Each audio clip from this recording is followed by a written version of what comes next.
fentanyl is so deadly. And in order for law enforcement to get it to a felony, there has to be at least a kilogram. Right. Well, a kilogram of fentanyl is just absolutely deadly. Correct. I mean, how many hundreds or thousands, can it potentially kill? And so what we wanted to do was to bring it down. And what we said was it becomes a felony at 28.35 grams. I'm Flindt Andersen, founder of PAIN, Parents and Addicts in Need. I've been in recovery since 2001, and there isn't much I don't know about recovery. And my mission is to constantly tell the truth about addiction, to make the realities of addiction, recovery, and drug culture known, and to drive awareness and advocate change that ultimately saves lives. And I'm Jason LaChance, a certified recovery coach with a passion for speaking with others and sharing their knowledge to help others seek recovery and maintain long-term sobriety. And this is the Don't Hide the Scars podcast, presented by PAIN, Parents and Addicts in Need. Assemblyman Jim Patterson, thank you for joining. Founder of PAIN, Flindt Andersen, and myself, Jason LaChance, on Don't Hide the Scars. Yeah. Good to see you. Good to see you. I always feel like people are watching. Jim looks sharp as can be. Flindt, you look good, and I always look like the schlub. What are you going to do? I was just going to say my condolences on the Lakers. I feel your pain, and I'm looking at your purple and the gold. So, hey, I'm one of those diehards. I still stick with it. I still stick with it.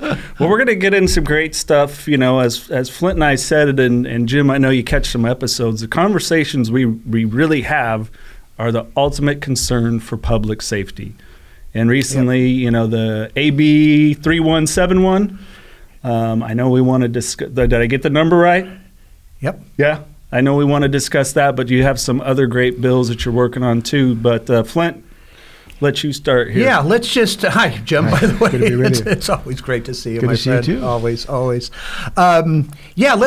Let's talk about AB 3171 and how this kind of, because most of our listeners and everybody around here knows that you were the one that led the charge on this for so many years, and we can't thank you enough for that. I know I can't. I remember when I was there in 2018 with you, that was kind of our first visit on that, and I remember walking out of the meeting, and I looked over at you and I said, now I know what you're up against, and man, did I get an eye-opening experience at that one. Look, you learn, this is my 12th year, so I'm termed out at the end of this year. Right. And, you learn as you go, and there are nuances and there are strategies and tactics and even associations politically. And we'll talk about the fact that I'm a joint author with Esmeralda Soria on a bill that it was identical to the one that I authored back last year that ended up, I think, appropriations held it. So the reality is that an author whose bill essentially gets killed can't reintroduce it unless there is some substantial change to it. Mm-hmm.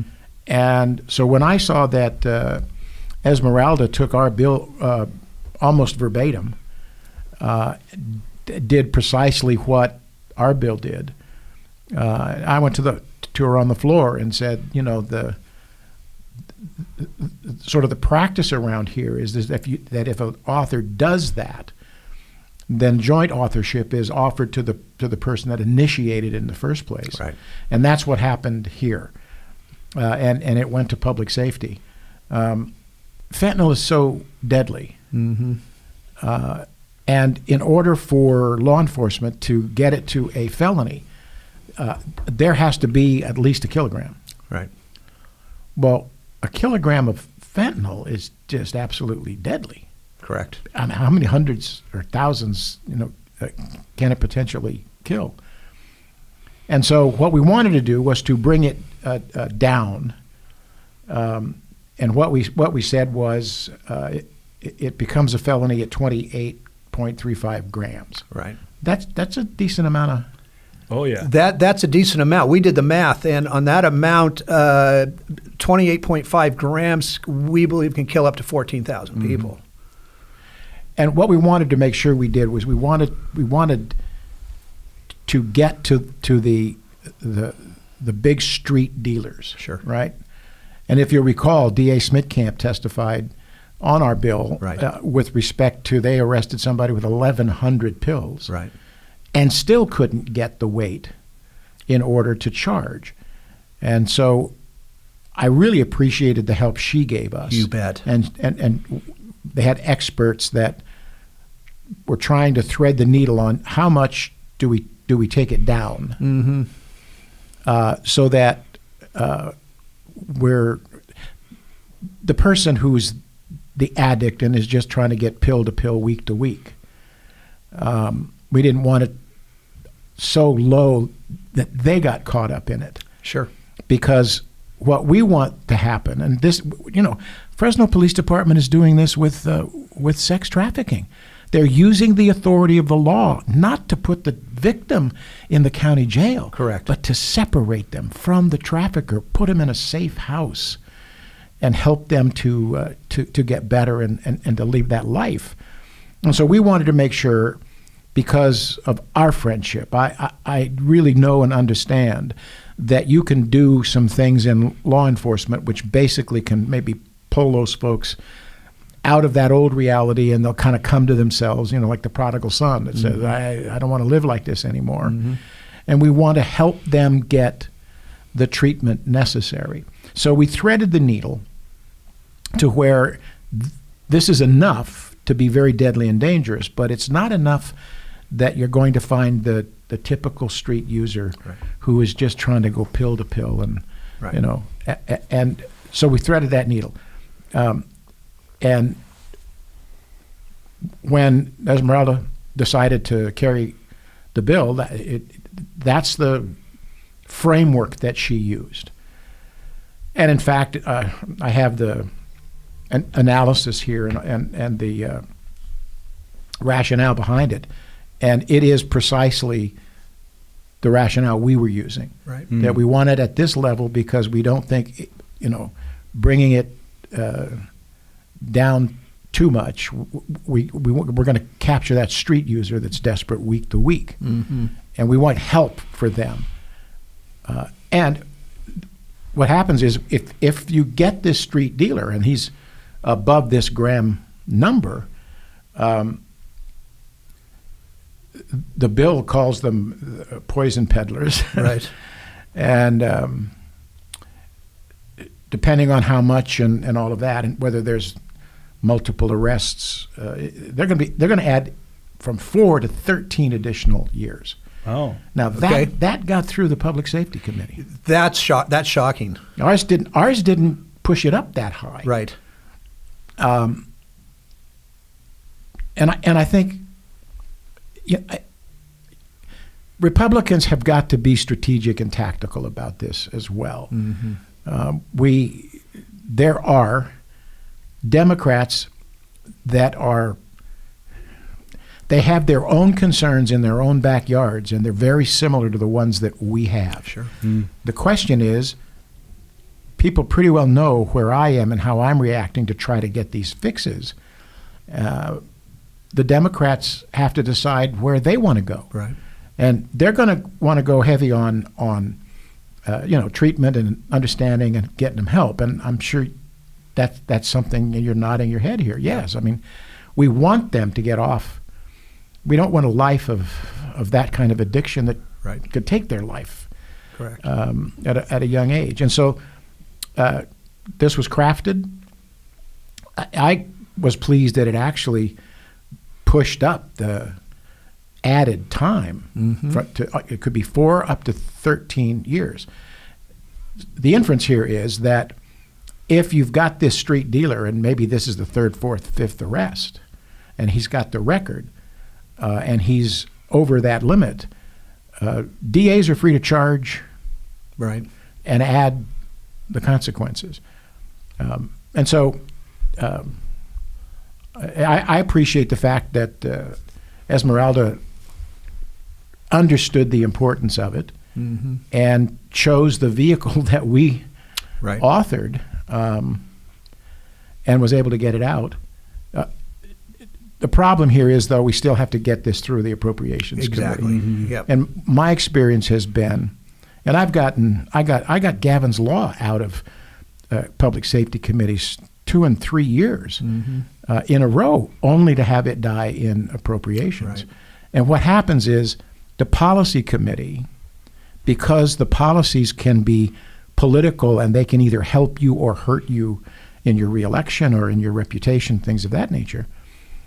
The Democrats don't like to be on bills that really make a lot of sense, and they're voting no. Mm-hmm.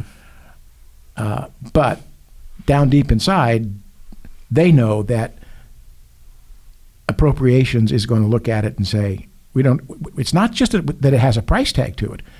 We don't like the policy. Right. And the way that they can do that is it's not open, it's not transparent.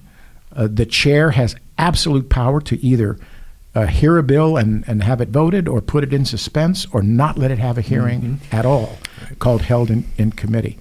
And we got a lot of our good bills held in committee, not because it had this big financial hit to it, but this was the way that the chair, who was siding with the folks that say, putting those folks in prison doesn't help. Well, I beg to differ with them. You can put the traffickers away. They're not on the street, and they're not trying to get more people hooked and addicted. We're interrupting their business model. And when you interrupt the business model, people's lives are saved. Right. So what prison can do is it takes them off the street. It takes them away from the business. And at the same time, if they want to, the people in the prison, and Sharon was with Prison Fellowship for so many years. There are opportunities for people to say, "Hi, I want to change. Help me. I'm not going to do this anymore. And when I get out, I want to stay rehabilitated and get on with living a different life."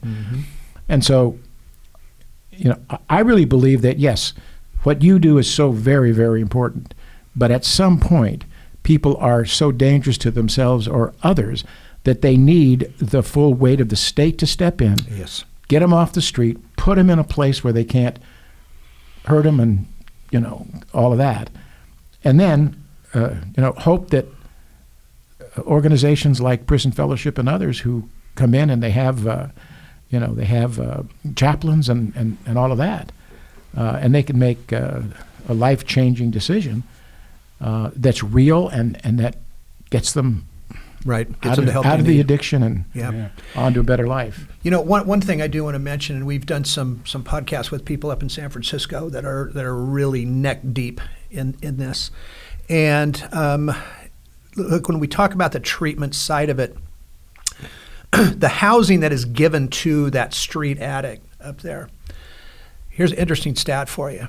71% of all fatal overdoses are coming from those homes that the government has provided for a fixed address, for those addicts.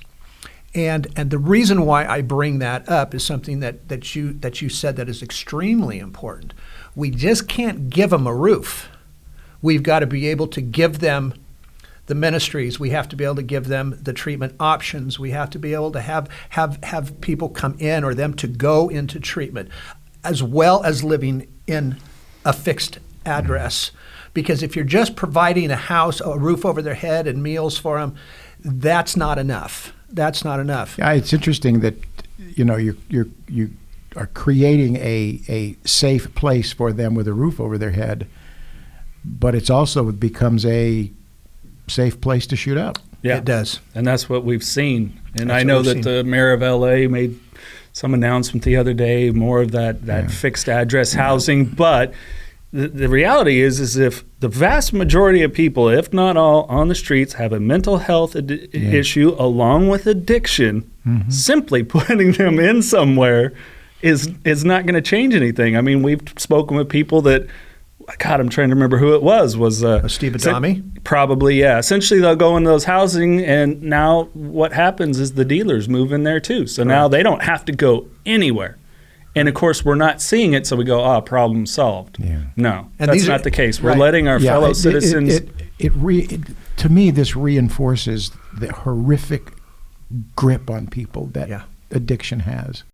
New Perceptions North, the premier drug and alcohol treatment and recovery center in Central California. A full continuum of medically supervised top quality care with programs for detox and patient residential treatment with dual diagnosis, intensive outpatient treatment, sober living support groups, and more. New Perceptions North provides adult men and women with the highest caliber of professional health care, treating each client with compassion and respect in a safe, comfortable environment to begin the process of recovery to proudly create and sustain a life without addiction. Call 559-978-1507 or visit newperceptionsnorth.com. And you know our own family story. I do. That addiction has been broken. Right. My son-in-law is absolutely a different person. I know. Like 450 days sober. Yeah. I wished him a happy birthday last week or the week before. And he also reminded me that it was his 400 and something birthday of being sober. Right. And as you know, he literally went from this close to being a street person, no place, was losing his kids and losing his family. I remember, he knocked on our front door, and I called you, and I said, "What do I do?" And you counseled me and helped me with that. That really, I think, was his turning point. Right. And he is today the executive chef of the Bandon Dunes 5-star steakhouse. Right. That received rave reviews, and he was mentioned in Forbes magazine. Right. I remember. And by the way, there's a few of my boys at the golf course. I can't go again this July because of my foot. I had foot surgery. But there's about 7 of my boys from San Joaquin Country Club that are going to Bandon this July. So tell them to look up. I am. They tip well, by the way. Brandon Perro. I joked Right. with Brand. I said, Brand, he is. He's getting rave reviews. Yeah. The restaurant is just. You sent me a couple of the articles too. Top of the line. Yeah. It's right on the first tee of. I think it's the McDonald's course but it has a ghost tree. Right. Right. I think it's an oak that kind of died out and the leaves are gone and the sea is, bleached at white. And it stands out there looking like a. It's called the Ghost Tree Grill. 3 stories. Yeah. And Sharon and I are just so grateful that we can be here and tell people there is a miracle that can happen, and you can go from knocking on my door with just the clothes on his back, soiled. Mm-hmm. And begging for help. I remember that day. And that was the beginning. Yeah. I'm grateful that I had somebody that I could call and that you would take my call at nighttime and an off hour and just say, okay, here, kind of walk me through what do I need to do. And you did counsel me. He is at a deep point of need and scared. Mm-hmm. It's okay if you be tough. Yeah. This has got to be the line in the sand. Always. Yeah. Always. And you did it. Yeah. Yeah. And you and Sharon did it. But there was a part of me that's I got him a hotel room. Right. Drove him from the house and from the drive to the motel. I really laid into him. So driving him to the motel, I really took it out on him, and I really shamed him. And I said, "Look at yourself. You're turning into the typical, drunk, doped up person that we see, a young, homeless, dirty, soiled." and what that does to your kids, what that's done to your family, what it's doing to me and Sharon and to other people that love you. You are better than that. Mm-hmm. You're better than that. And part of the mistake, I think, I gave him some money to get food. Well, he took the hotel room. And I had to walk him in and register and get him the hotel room because in his condition, they wouldn't have let him in the hotel. Right. But then I called his mom and dad, and they were at their second home, and their kids on the street, and they're vacationing. And I just said, you got to get here to him, and they showed up. They went to the hotel. They picked him up, and he fought them for like a couple of days. Sure. They found Jack Daniels bottles, all over the right. But I think where he was, what he went through, the fact that his mother and father were now engaged, which was the first time that was really serious, where they engaged as the parental figures who are going to tell you, you are ours, you have our name, you are not going to live like this, and you're not getting out of the car, you're not going anywhere, we're going to drop you off at the treatment center. Right. And he didn't want to do that. They won that argument. He got into the treatment center, and he got through it. Right. And like I said, you see him today. I mean, he's looking good. He's healthy. His shoulders are square. He's standing tall. He's the executive chef of a place that no, it wasn't Forbes. It was Fortune magazine. Fortune magazine. Yeah. Was it which one was it? I think it was Fortune. I think it was Fortune. Yeah, it was. And when he sent me the article, he said, "Did you ever think that I'd be called out in a magazine in like this, Fortune magazine?" Right. Yeah.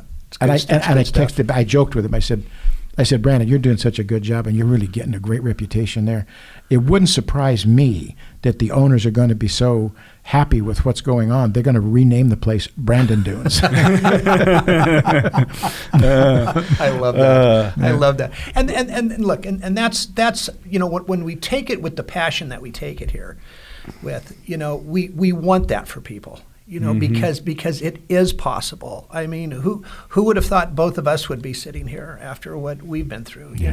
And there is hope out there, and that's why. And you and I have had this discussion before. That is why, bills like this. I was elated that it has gotten this far. Mm-hmm. Okay, of course, I was a little disappointed that. This long? It took this long, and sorry I had to do it, but then I found out you were the joint author on it, and then of course that made things a lot easier for me to swallow. Well, again, the rules of the House say that I can't reintroduce it, right? Unless it's substantially changed. But other members can pick them up, and I've done that before. There's been some really good bills that we reworked, and I introduced them, but. They were authored by another member, and I went to that other member and I said, "Look, I'd like to be a joint author on it, and you be a joint author with me." That's the courtesy that members give to each other. And I like that. If we take your bill, it's because it's a good one and we want to run it, but we're not going to steal it. Right. We're gonna ask you to be a partner with us. We're going to borrow it for a little while, and we'll go do this together. But that's why it's always seemed to me was why this is, or it appears. Again, I'm not the most politically savvy person in the world here, but it just always seemed to me that this was always just a fight between Republicans and Democrats.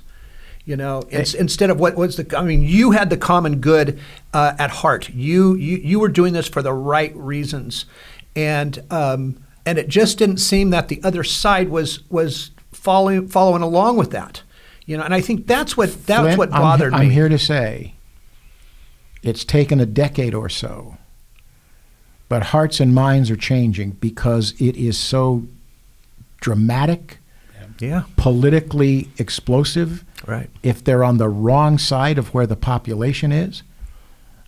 And Democrats are starting to see it differently and nuanced. And that's what you see in this bill. Right. We know that, like the sex trafficked victims, we want to separate them from the life. Mm-hmm. We don't want to mistakenly think that they're part of the trafficking. You know, they're getting drugged, they're getting beat up, they're getting scared to death. Bet. Family members threatened. I know. Numerous. Yeah, Right. and so I think that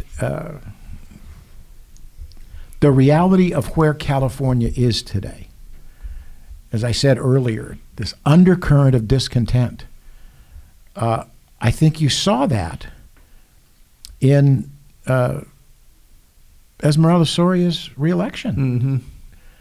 This newcomer in the primary had several hundred more votes than she did. Now, you explain that. She had a ton of money. Right. She's the incumbent. But there is this discontent.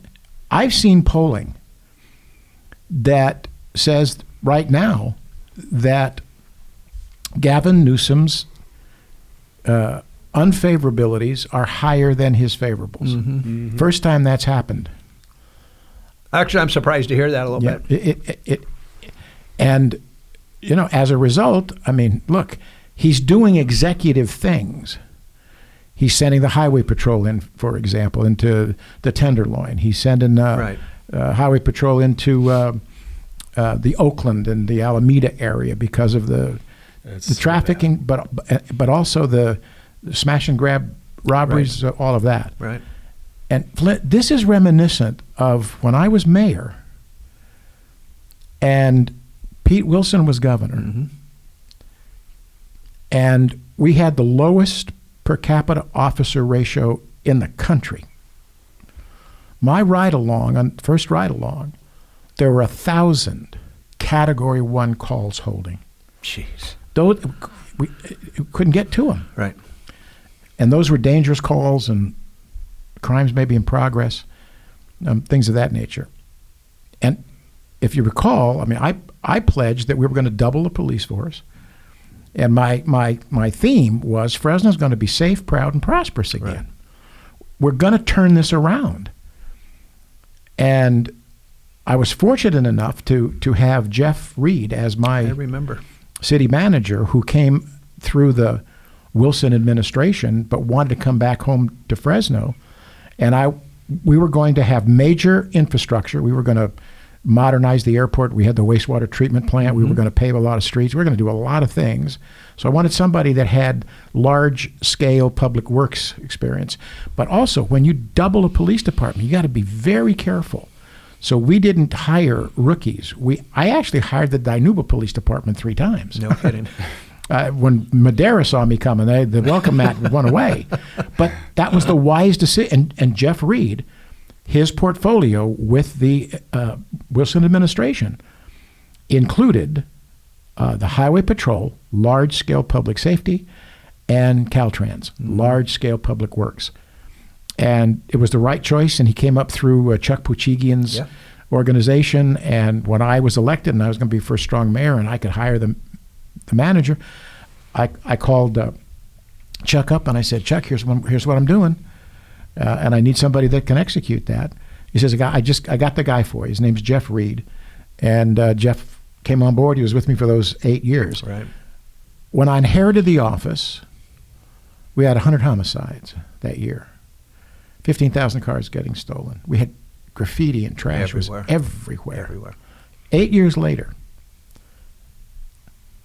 the final year of my term, the homicides were at 24. The car thefts were below 3,000. Yeah. The insurance companies lowered their car insurance rates in Fresno because we created the HEAT team. Right. We created the MAGIC team. But getting to what Newsom is doing was reminiscent of what Governor Wilson was able to do for us. Mm-hmm. If you'll recall, we're hiring up. That takes a while. And we needed help. He put close to 100 highway patrol officers on our streets. Right. It was called Operation Fresno. And they held the line for us while we hired 30 and 40 and 50 new officers at a time. But we made sure that those officers had gone through the probationary period and the testing in their different jurisdictions, Madera, Kingsburg, Reedley, Sanger, Selma. Right. And so desperate times force politicians, no matter what their stripe, to be realistic about where they are, what is taking place, and being open to be convinced that there is a different and better way. Right. And Makes sense. Democrats are slowly having this moment of reflection and Clarity. have we really done the wrong things? Right. We haven't built any water storage, and yet we passed a multi-billion-dollar bond. Our electricity rates are going through the roof. Right. The cost of living. And I heard on the air today on KMJ, and this was a rumor we were hearing around Sacramento, that the governor and the Democrats are going to institute a departure tax if you leave California, because they're going to tax you. It'll reach across the state line. It'll actually reach into your bank account. Now that's patently unconstitutional. Yeah, I'd say that's beyond unconstitutional. But because Californians have seen what they get away with, we are hearing stories about people who are absolutely, they're cashing out their homes, they're cashing out their businesses. And instead of putting it in electronic currency, they're buying gold and other kind of stuff that they can put in a U-Haul and haul out of the state, because they're not going to let California go reach into Nevada or Arizona or Idaho. Right. And yet they're talking about, if you leave, we're going to tax you. Right. How's that even possible? I don't think it can be done. Part of it is that's really getting into the freedom of interstate travel, the freedom to relocate, the freedom to move, and I think that would be tested and found wanting on a constitutional side of it. I mean, interstate commerce is you can't go in to another state, and take away people's productivity, because you think you have the power or whatever. So I think it's DOA, but the undercurrent of discontent is showing up in a budget that's as bad as I've ever seen it in the 11, 12 years I've been there. Why is that? And I've been on the big budget committee, and I have warned about this year in and year out. I mean, when I was mayor, we hit a $1.5 billion budget in the state of California. That's a lot of zeros at the end of it. You bet. I inherited a city that, quite frankly, the previous administration had stripped out all of our internal auditors. Well, we rebuilt them, put them back in. I want auditors to look over our shoulder. Sure. And if our departments are doing what they're supposed to do, the audits are going to pat them on the back. If not, they will tell the mayor, we need to fix this, fix that. Part of that experience is why I use the California State Auditor's Office the way that I have done. We audited high-speed rail. We audited DMV. We audited the EDD. And those operations, when they face audit, can be improved and can be fixed. But if you don't have auditors, now 8 years later, I inherited a $250 million shortfall in our pensions, particularly for police and fire. We were court ordered to make that fully funded at 8%. And what was happening is that was showing up on the pay stubs of all our police and firefighters. Look like, they're making a whole ton of money, but it's not. It's just passing through. Right. And this is when you have somebody like, Jeff Reed and some of the people that we had around us who were in real life, real world experiences. They knew the nuances of what can and can't be done. They understood how much risk you can take and still, not, be, burned by it. Correct. And back then, our municipal bond rating was so good that we could get like 1 or 2%. Well, we created a pension obligation bond. And that $250 million that we're paying 8% on, we turned into $250 million that we're paying like 2% on. And that $250 million went into our $750 million retirement system, and we had a $1 billion retirement system. Nice. Fully funded. Right.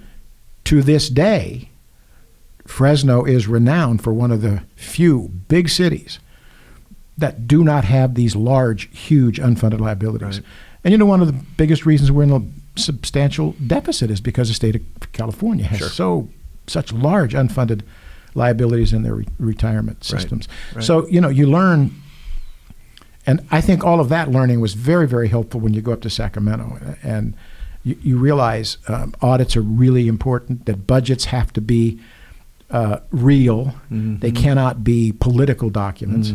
And I kept arguing, what does the administration do? The administration overestimates the revenue and underestimates the cost. Correct.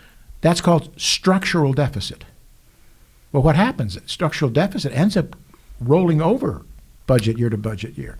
We have finally gotten caught. Right. We're literally having to go back and redo the 2023 budget, 2023-24. That's amazing to me. It's if California were a Fortune 500 company, people would be going to jail. Oh yeah, absolutely they would. There's a fiduciary responsibility to do these things, and just don't do it political. Right. So it's a make-believe balanced budget. Correct. It's not. Yeah. And the Legislative Analyst Office briefed us on kind of how bad it is. We should expect it's kind of $30 to $40 billion every budget cycle every year for the next 3 years, because the revenue just isn't coming in the way that it used to. And when you have big programs that automatically spend, if the revenue goes up and then flattens and sort of drifts downward, the spending is still up here. You bet it is. And so we're living through this. And Flindt, what is breaking my heart is that the decisions that the administration are doing, where do you cut? I think it's heartless. It is. It's heartless. I mean, the very people that these, self-possessed Democrats tell you over and over again that we care about are the very ones that are getting hurt. Yep. You bet they are. You bet they are. If you or a loved one is struggling with addiction, please call PAIN, Parents and Addicts in Need, at 559-579-1551, or visit us online at painnonprofit.org. Follow us on social media on Facebook, Twitter, Instagram, and TikTok at Pain Nonprofit. And please subscribe to the Don't Hide the Scars podcast and share with others wherever you get podcasts and on YouTube. And if you would like to donate to PAIN, Parents and Addicts in Need, please click the link in the description to make your tax-deductible donation today and help us save more lives gripped by addiction. That just kind of brings me to this point. And I know we haven't talked a lot about this, but we have to some extent over the years. Is how, when it comes to addiction and when it comes to treatment, it's broken down, in my opinion, into two categories. Those that have PPO insurance and or the cash to pay for private treatment. Yeah. The other side are those that have Medi-Cal or governmental aid insurance or some private insurance. And those are the two areas. And what what we're not providing in this state, and by the way, it's just not the state of California, it's all across the country in this. Okay? We are not providing enough beds for the people that need the help. Because we all know in the addiction field, you cannot send a practicing addict into an outpatient program. They have to go into an inpatient detox. They have to go through the residential portion, and then they can go to an outpatient program. One of the perfect examples, again, I'm going to use San Francisco, is they have, and we've done our research on this, and because of Tom and because of Steve Adami, and these guys are with Salvation Army up in San Francisco. They have approximately a $569 million annual budget for substance use disorder and mental health. They have a grand total of, from what we understand, 57 beds to serve over 25,000 practicing addicts in San Francisco. We are not providing the proper treatment. When we're talking about the Medi-Cal system, it takes months, if not years, to even get approved to get a Medi-Cal contract. When the treatment center that I have down in Hanford, we get 10 to 15 calls per week on people that say, I can't get in anywhere. Do you guys take Medi-Cal? We've been trying for a year. You know, and we've been in this mess before with substance uses, the OxyContin mess, the Purdue Pharma mess, all that type of thing. And we're right back in it, and worse, by the way, with all of this. So again, you know, I guess I'm just one of those guys that, because this is what I do, right? By the way, when you talk to me about sex trafficking as well, let me tell you something, I'm all on board with this, because those, whether they're young women, young men, doesn't matter, they're being given fentanyl as well to keep them under control. So when we have this much fentanyl use out there, how in the world do we even begin to help the amount of people that need that help out there? Yeah. Well, and just to throw this in, for instance, so I have the subsidized insurance. I can't go to Flindt. If I say, Flindt, hey, I fell off, I really need help, I'm not covered to go to his treatment facility. So it's not just Medi-Cal. There's so many things that are holding up that process. Like, I don't know how to put it. Are we holding to the insurance industry here? Because it sure seems like it. Because I know it was presented as this really great thing. No, I'd rather be able to go back out on the free market and purchase insurance so that I have these greater options. But, you know, again, it's crazy. I've been here, you know, going on this, my 12th year. The health system in California is falling apart. You're seeing it. I mean, I just was with St. Agnes Hospital, their new CEO there. It's a wonderful hospital, but they are challenged. Yeah. And this last session, I have had, every 30 minutes, I've had a meeting from like 9 o'clock in the morning to 4 o'clock in the afternoon. And almost every single one of them are organizations that are getting cut to the bone because of these budgets. And this is the face of kids who are disabled, who are taken care of by the pediatric daycare centers. And the Medi-Cal reimbursement is a loser. It's nothing. And there is right now, working its way through, another effort at single payer. And when you look at the analysis, I mean, if you think this is good, wait till everything is under the government control. Right? When private insurance won't even be allowed. Right. I mean, it's hundreds of billions of dollars.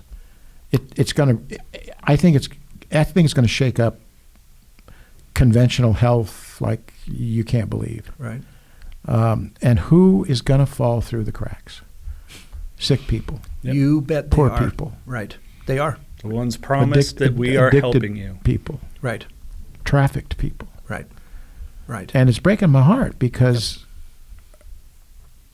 you know, one of the things I've done, Flindt, is I'm known for showing up. I know. I'm known for being there with you. I know. If you want to talk to me, and if you've got something that I need to, and I've gone to so many places where I've wept through the tour. Sure. I went to Loretta's Little Miracles, and to talk to the moms and dads, and to see those kids in their condition. And I will say this, and I want to give a shout out to our Central Valley. The name is escaping me now, but they're care. Central Valley Caregivers? Yes, yeah. My understanding is that they're coming to the rescue of Loretta's Little Miracles. They're going to they have funds, and they're going to pass through, and they're in the process of contracting up. And one of the things that I tried to do was to get the pediatric daycare centers into the MCO tax, which the providers tax themselves, and that's for raising money for themselves. And we got the pediatric healthcare organization, we got them to the table discussing how do you become part of MCO. They were denied. And the California Department of Health Services, their director, her name is Bass. I am on sub 1, and when we looked at the MCO tax, I laid out for her the problems at the pediatric daycare centers. And she gave me a bunch of bureaucratic gobbledygook. And I said, and I wasn't unpleasant, but I was pretty direct. I said, you've apparently then, as the director, you haven't done what I've done, which is to go to a place like that, spend a day there, get to know the moms and dads and those little kids with the difficulties. And if you don't come out of that experience saying, I'm going to do everything I know how to do to help them, then you don't have a heart. And here on the record, I want to ask you, will you come to Fresno, and will you tour Loretta's Little Miracles? I'll be there, and we're going to try to find a way to help them. Will you commit to that? She did in open session. Nice. Now, they're dancing around the date. Sure. They're dancing around the date. Of course. But we think they're serious. Yeah. And, so I have a dear friend who's a pastor. He pastored here for a good long time, but he's now over on the coast. And every pastorate that he moved into, he carried with him a little plaque that he would put on the other side of the pulpit. He would be in the pulpit. He could see it. Oh, he could see it, yeah. He could see it. And when he came into the pulpit and he saw it was a reminder for him of motivation. Why am I doing this? And this is what the plaque said. Is this a grand performance? Right. Or an act of love? Right. Now, what we do is a little bit of both. We do have to perform. In other words, we've got to do our work. Yep. But at the same time, we've got to ask yourself why. Right. So I don't, when I see the help we're trying to get to the trafficked women, I don't see the paperwork. I don't see the bureaucratic language. I see the trafficked women at breaking the chains that I've looked in their eyes. Right. And said, and you've seen the attic. Yeah. Oh, yeah.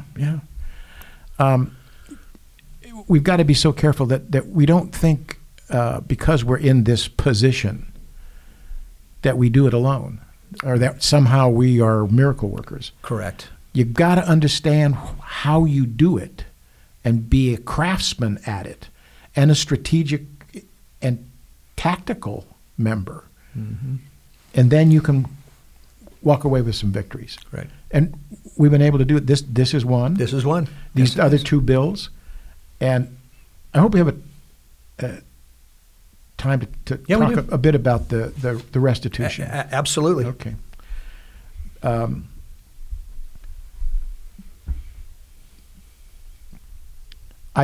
One of the things that I'm proudest of is that my city, my mayor, my police chief, they see themselves not as performing police work and putting them in jail. They see them as an act of love. Mm-hmm. And they will separate them from the trafficker. And there will be a safe house. And so I got to know their work. And two sessions ago, we took the fentanyl overdose, what's called FORT. Right. Yeah. Overdose resource team.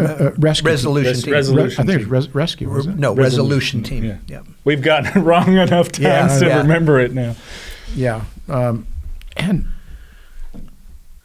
we were able to get it passed, and we first of all we asked for $3 million for pilot projects, 2 in each area, 2 in Central California, 2 in Southern California, 2 up in Northern California, and we got $5 million. And then when they started parceling out, it ended up being $7 million. And the Fresno area got a good share of it. And it is taking the cooperative work. Much of what I learned about why the FORT team works is why the HEAT team worked, because we had interdepartmental and interjurisdictional cooperation, and why the MAGIC unit, the gang unit. And so we now are seeing the state dispersing that money. One of the things I got concerned about was in this budget cycle that they would say, we're going to can't do that. Well, nope. They actually put the money out the door. And I'm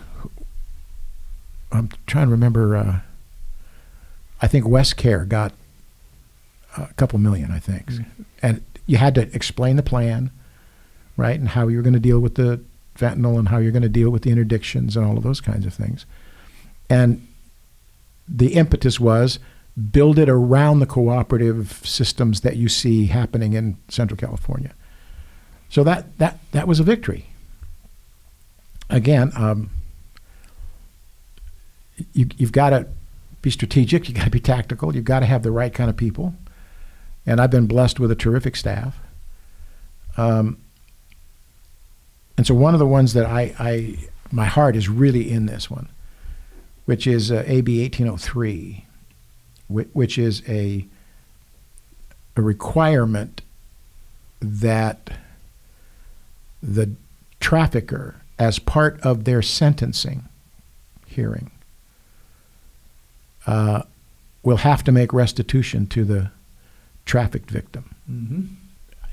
I'm hoping that the Appropriations Committee will see this as something that doesn't cost a whole lot. What they're saying is, well, there'll probably have to be another hearing. No, this is the sentencing hearing, and as part of that sentence, he's going to discover, how much money you got hidden away, or how big is your operation, what are the hurts of this individual that is here, and they will size and scope the restitution to how big and capable that trafficker is of restoring somebody, sure, and the size, type, and intensity of the need. And I will tell you that got through with no votes. All right. And I'm working with another Democrat. She's an Assemblywoman. Name is Nguyen. She's Vietnamese. Mm-hmm. And when I did my closing on this bill, and you never know, because people, they don't have to vote no. They just have to sit there and say, I'm not voting. Right. That's the same thing as voting no. So you look at it and go, oh, man. And she asked to be recognized, and she gave the most impassioned, heartfelt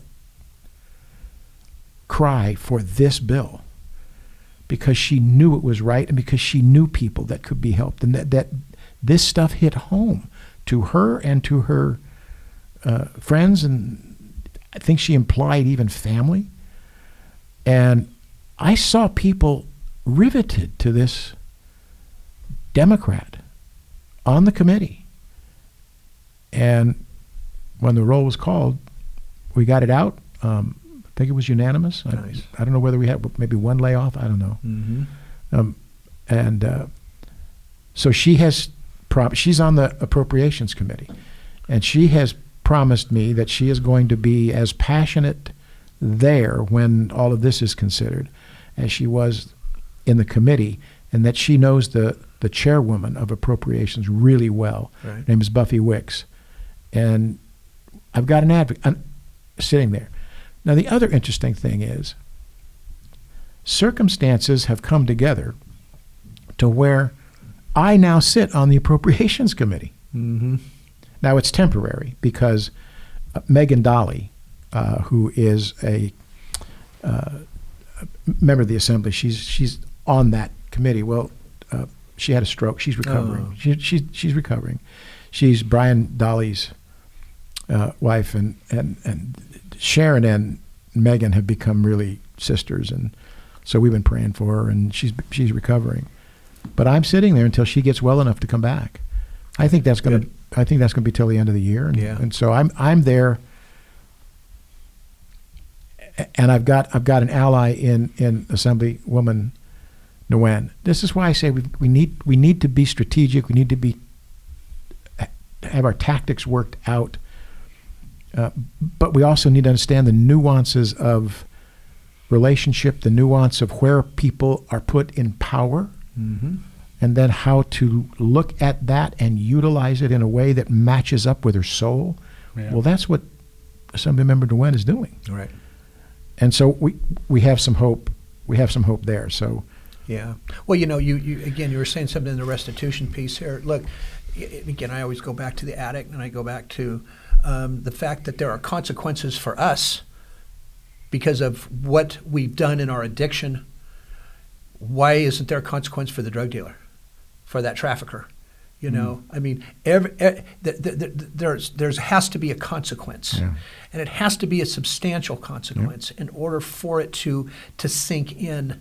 I've said a lot of times with drug dealers in particular, doing small amounts of jail time is that they can do that standing on their head. Mm-hmm. That's a cost of doing business.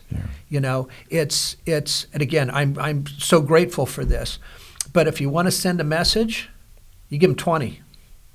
You really want to send the message, you give them 20 years. You really want to send the message, let's change fentanyl to a Schedule 1 instead of a Schedule 2. I know.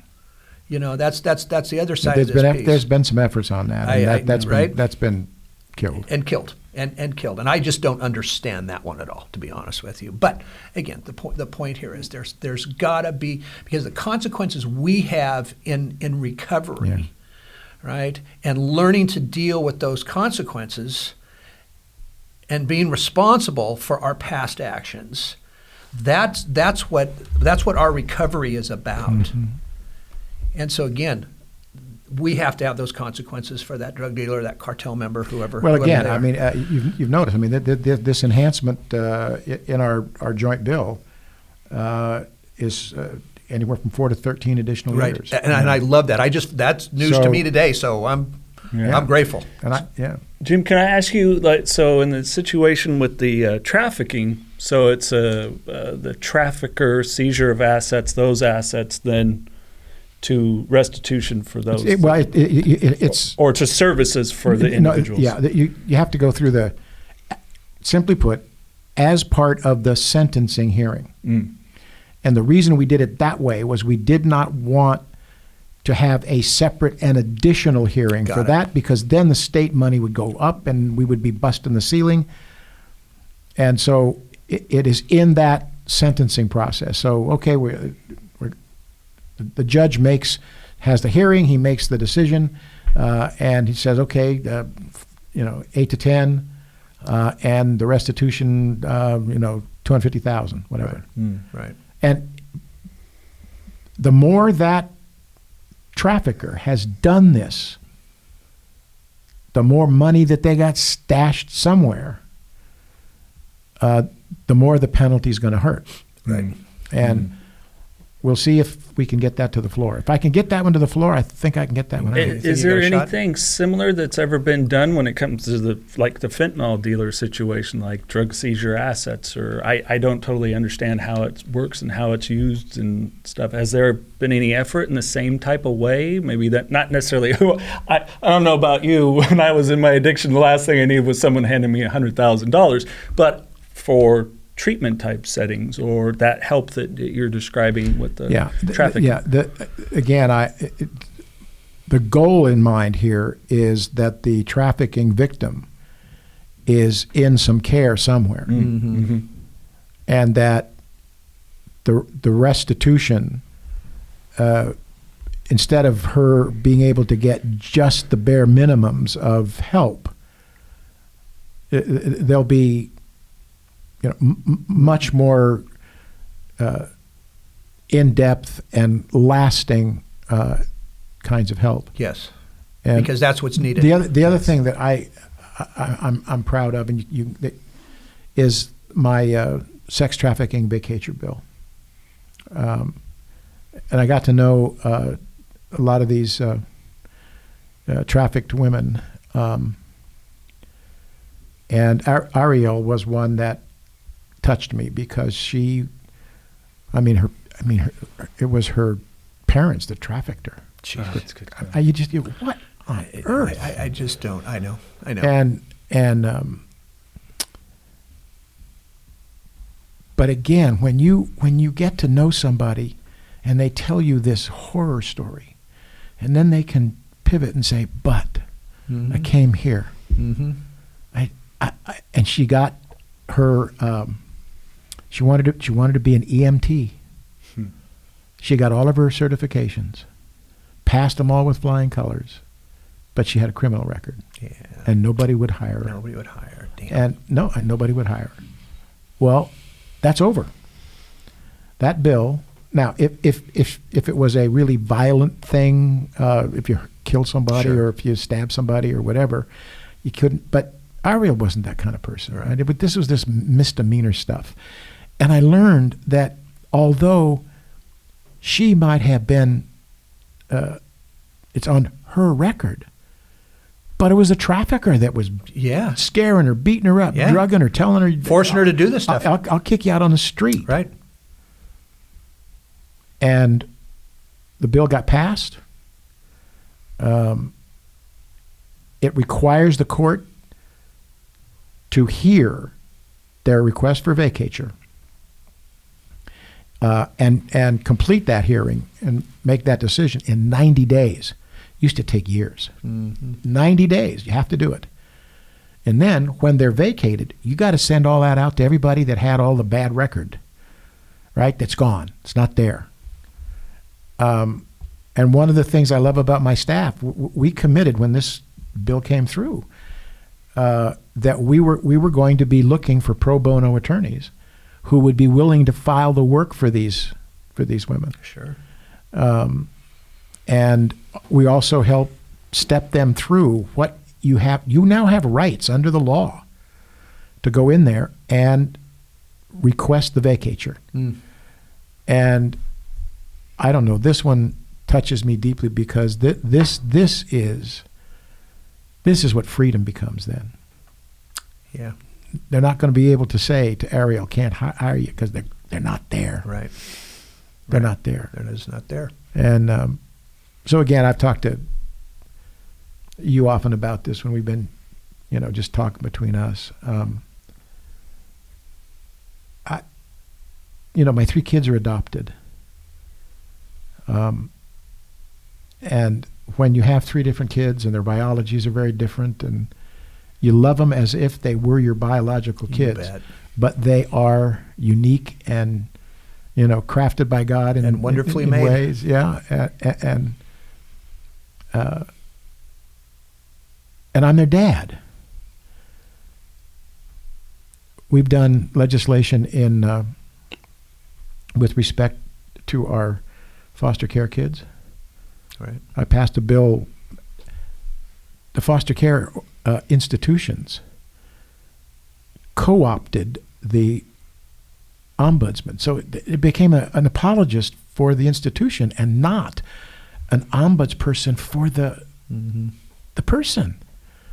And we stripped that out, and now they have to be absolutely independent, that they have to go through all the guidelines of the professionalized ombudsman's responsibilities. And now they are, along with CASA and others, they're a voice for those kids. I can't help it. I feel paternalistic toward these kids. I feel fatherly to them. Of course. I was telling Jason earlier today, correct me if I'm wrong. I said, I don't know what it's been about this last week and the week before that, but I read him one of my texts. I have received more in the last week and a half from parents I haven't heard from, and a few of their addict children sending me texts just saying thank you, for what you did. He just graduated college. Graduated college. This is one I just read to him today. Graduated college. Just became the executive chef at Bandon Dunes. That's right. Okay. Mentioned in Fortune magazine. That's right. I mean, and when you see that stuff, I go back to what you said about your friend who was the pastor with that sign that was in front of him. And it's about the heart. It's about giving out. I know there's times when I get a little fired up over stuff, but I get fired up because I do care that much. Yeah. I know you get fired up because you do care that much. I know he does, okay? Because if we're not doing this with some sort of passion, really, I mean, how are we going to get anything done, Flindt, I've been talking about this here on the podcast. I've had chills while I've been talking about it. Yeah, I get it. Because it is. This is so deep in me. Yep, it is. And I'm going to be termed out. Who knows what I do and where I'm looking forward to wherever you're going. But I doubt it's going to be an elective office. Okay. I doubt that. Who knows where it might be? But I mean, I've thought about. I mean, one of the things I've thought about maybe is establishing what amounts to a center-right think tank for this region.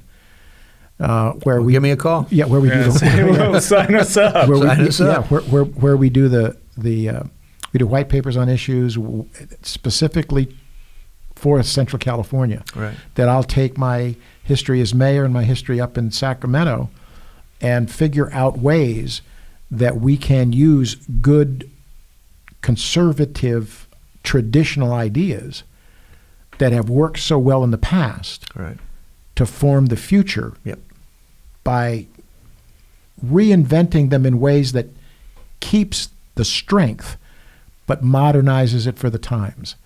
And well said. I think maybe we'll do that. So I like that. I like that very much. I'll be talking to several people who have been very interested. And these are substantial individuals who have, frankly, supported me in all my political life. Sure. And you think about, like John Harris, and you think about the Smith Camps and these others who have become not just advisors and donors, they have become close to us. You bet. The Donaghy family, right? They have been so generous to breaking the chains, right? And to see that, and part of it is that the Donaghys lost a daughter, and I wrote him a note, and there was a little saying that they may be gone, but they're near. Their essence, then their presence, and their is there. And Ed's wife wrote me back the sweetest little note that said, "Thank you for this." And she says, I carry that little saying with me all the time, and it's really helped the heartache. Yeah. So, we're placed in positions where, using our experience and our gifts is a responsibility not just to ourselves, but it is a responsibility to the place in which we call home. It is. And the people in which we call friends and neighbors. Yep. And I'm going to figure out a way to continue to work on things that gives me goosebumps. Right? I mean, that's exactly what it's about. Yeah. So we'll find a place. Yeah. I'm not ready to wake up on a Monday morning and decide do I go bowling today? Do I piddle in the garden? Right. Do I sit on the back porch and fall asleep? No, that's not you. No, okay, I'm sorry. I'm 76. I mean, right. I know I'm up there. Right. I got mileage on the. People say, well, you don't look. Yeah, well, you should look at it going this way. This way. Well, I think there's so many people, and Flindt and I take some flack because of we feel that recovery is at war right now and being targeted with a lot of stuff with legislation. And I know we need to wrap it up, but it's just I always enjoy speaking with you because you're a man of values and you live through those values. Yeah. And I think there's too much of that not happening. Missing. Of saying, these are our values. And quite obviously, they're not because there's the opposite's being done. Why that little that phrase, is this a grand performance or an act of love? There are too many people who are so full of themselves who go up there. Right. And it's nothing but a grand performance. Right. I've seen it. And that turns you inward, and you become oblivious to everything else that ought to touch your heart. Right. Yep. Because your ideology is just saying, we're going to do it this way. Mm-hmm. Mm-hmm. And I've also seen, when you're up there for 11 years, now going on 12, I've seen what that place can do if you let it do it to you. Mm. Good people who came up who got in trouble and, affairs and drinking and all kinds of stuff. Nonsense.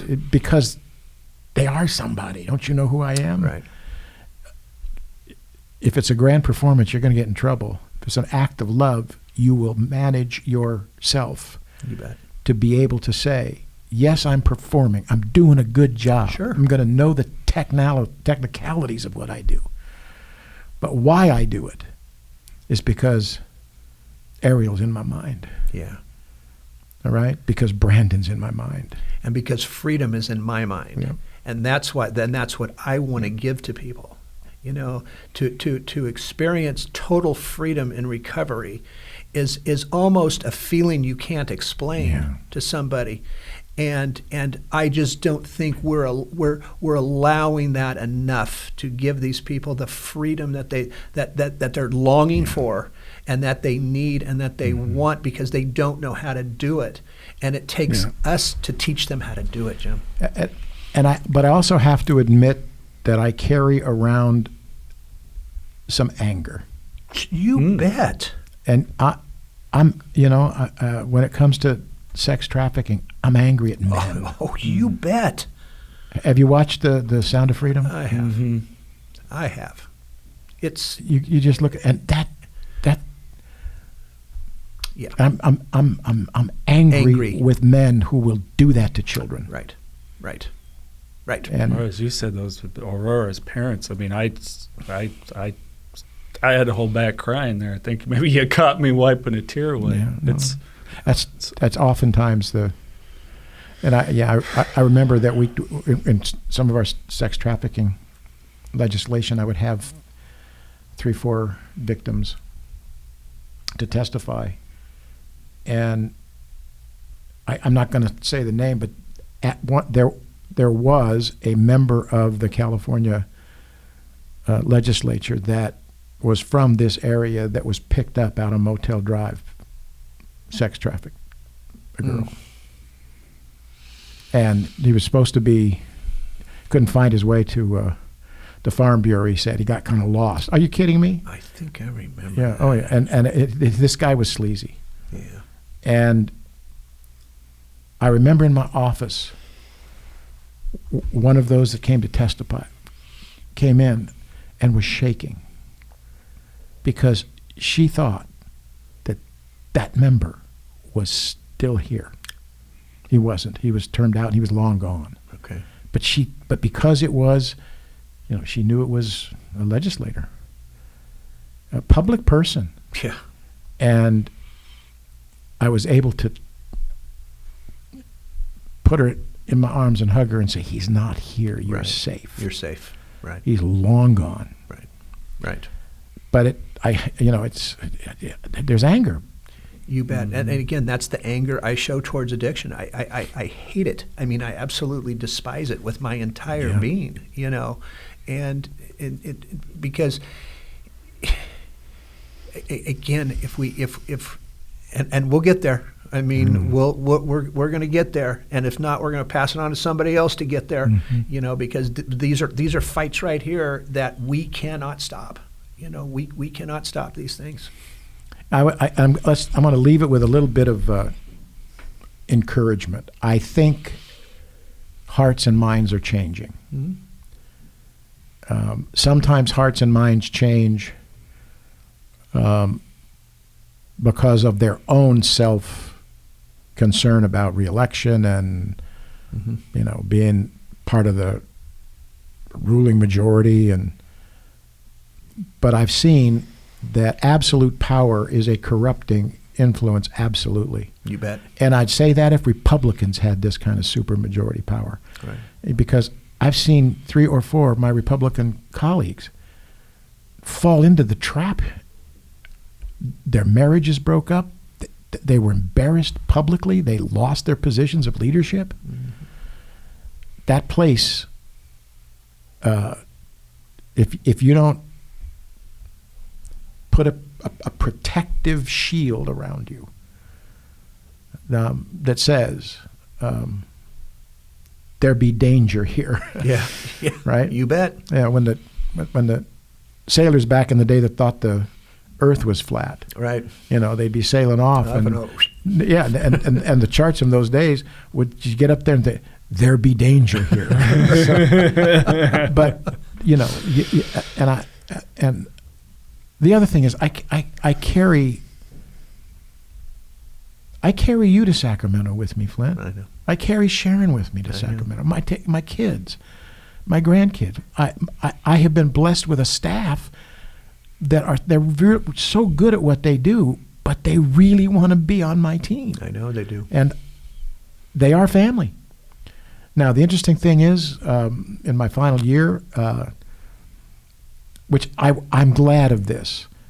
Ian Coolbear, bless his heart, man, the Cool Bear. Oh yeah, right.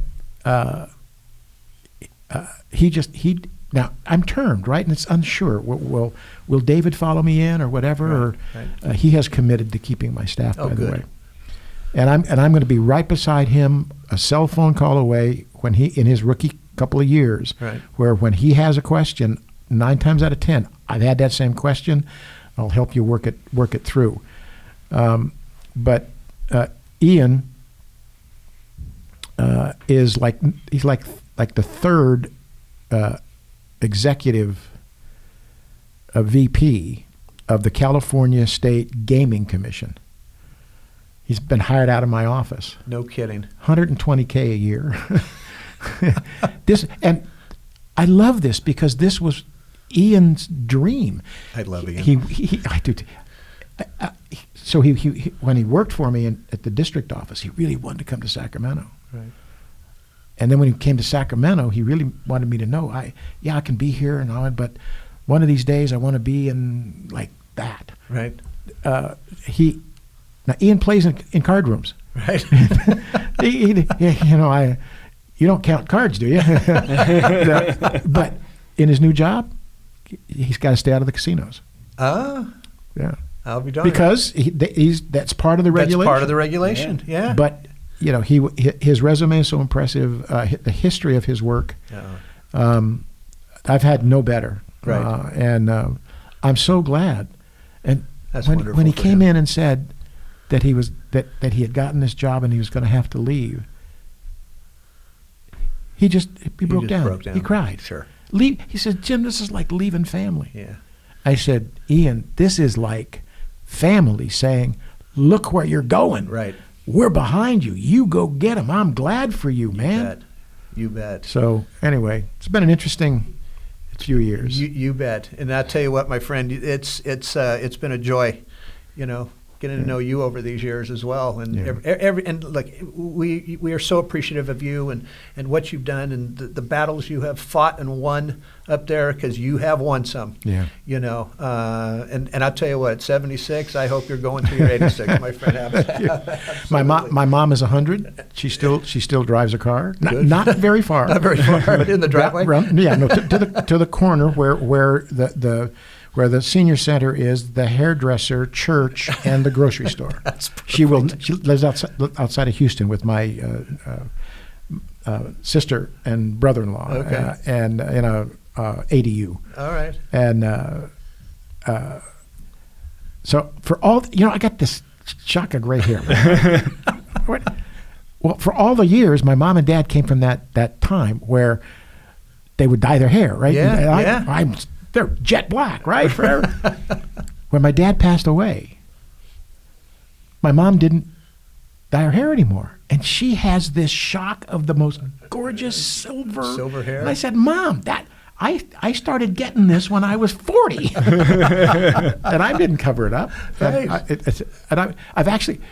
My hair has actually been a discussion on KMJ. That's it, really? Thank you, Ray Appleton. And they were trying to figure out what politician's got the best hair. And I said, well, I don't know. We did Newsom. Nah, not Newsom. That's hair gel. I don't know. Somebody popped up and said, Patterson's guy. He said, that gray, and he says, how did he's get that part just right? It's perfect every time. Perfect. I'm sorry. Jim, I love your mom's values. If it's church and the hairdresser and the grocery store, she's got her faith in community. She's got her self-care and nutrition. Maybe that's why she's 100. Maybe that's why she's 100. That's right. I'm hoping, 100 or so. But I am in really good health. Right. Blood pressure is normal. Weight is down. I'm down 15 pounds from a couple years ago. Nice. You've always looked 188, and now I'm 175, I think. You've always looked great. Yeah, well, hey, like I said, you should be looking at it this way.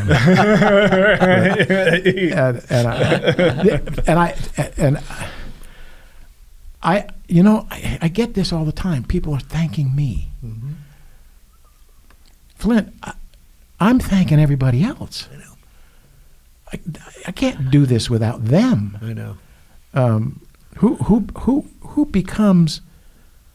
I mean, I'll have people come up to me in the grocery store and say, "Jim, I pray for you all the time." Sure.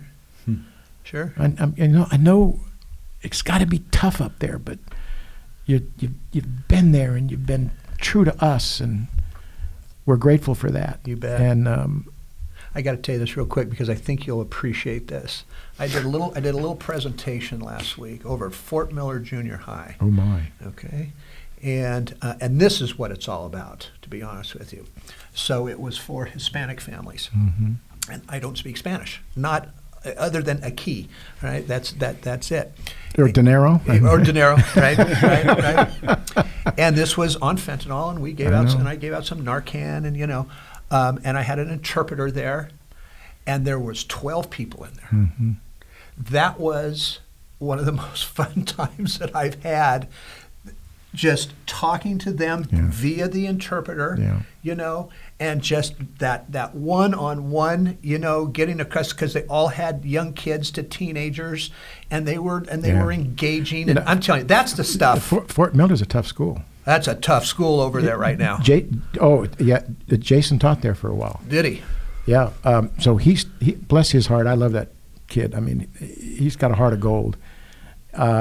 His first teaching was a kind of a last chance charter school downtown, where they literally had metal detectors and things like that. Mm-hmm. I mean, it was really tough. And for some reason, he's a white bread kid. Yeah.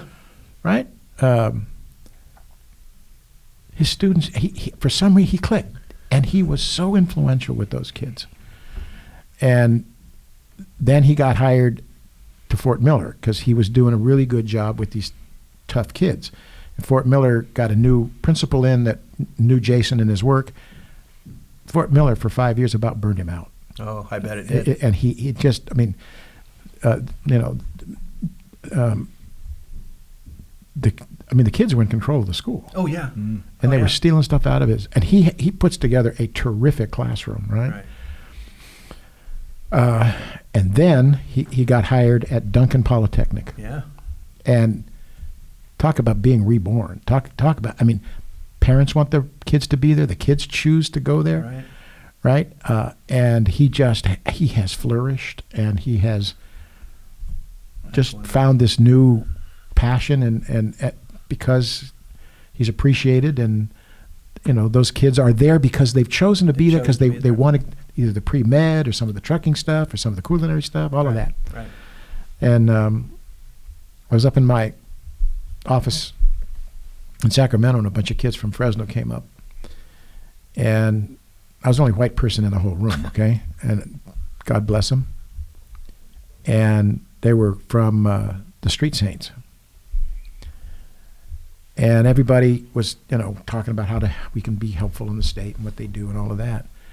And we said thanks, and I got pictures, and they all walked out. And there was one kind of little thin, shy, standing in the back. They left. Well, I got family pictures all over my office, right? And he came up to me and said, "Are you Mr. Patterson's dad?" I said, "Yeah." "Are you?" He said, "He saved my life." "Really?" "Yeah." Well, okay. And he said, I'm, so what are you doing? He said, "Well, I'm on the Street Saints, but I'm looking for work and all of that." And I said, "Do you need a letter of reference from a member of the California legislature? All you got to do is have somebody draft it, and I'll fax I'll send it wherever you want it to be." And we did that. Nice. We did that. So I called Jace, and I said, "Jace, this young man came up." He says, "Oh, Dad, I never thought he would ever achieve. He was in such difficulty." And he said his sister would drive him to school high on meth. Wow. And he said, I said, "Really?" He said, "Yeah." And Jay sees them as a mission field. He sees them for all the right reasons, and it's got a weird but winsome kind of sense of humor. And his dad left, his mom died, his sister is on meth, and I just thought, this 4 strikes against him. Yeah. And he said, "Well, you saved his life." "Well, Dad, we did what I was supposed to do. Do you know that he was at grade level and he was valedictorian?" No kidding. Wow. With that kind of strikes against him? Yeah. That's amazing. And I said, "Jace, you're there for a reason," and that young man was the reason. Destiny put you two together at the right time and right place. Right. So. That's exactly right. Anyway. Jim, thank you. Appreciate that. Always appreciate Good it. to Please visit say hi with to you. Sharon for me. I will do that. I will do that for sure. Thank you. Thank you. And thank you for listening, either on Apple Podcasts or Spotify, or watching on our YouTube channel. Hit that subscribe button, leave a thumb up, leave some comments, because not only will Flindt and I see it, but we'll pass it on to Mr. Patterson as well. And thank you for listening to Don't Hide the Scars. If you or a loved one is struggling with addiction, please call PAIN, Parents and Addicts in Need, at 559-579-1551, or visit us online at painnonprofit.org. Follow us on social media on Facebook, Twitter, Instagram, and TikTok at Pain Nonprofit. And please subscribe to the Don't Hide the Scars podcast and share with others wherever you get podcasts and on YouTube. And if you would like to donate to PAIN, Parents and Addicts in Need, please click the link in the description to make your tax-deductible donation today and help us save more lives gripped by addiction.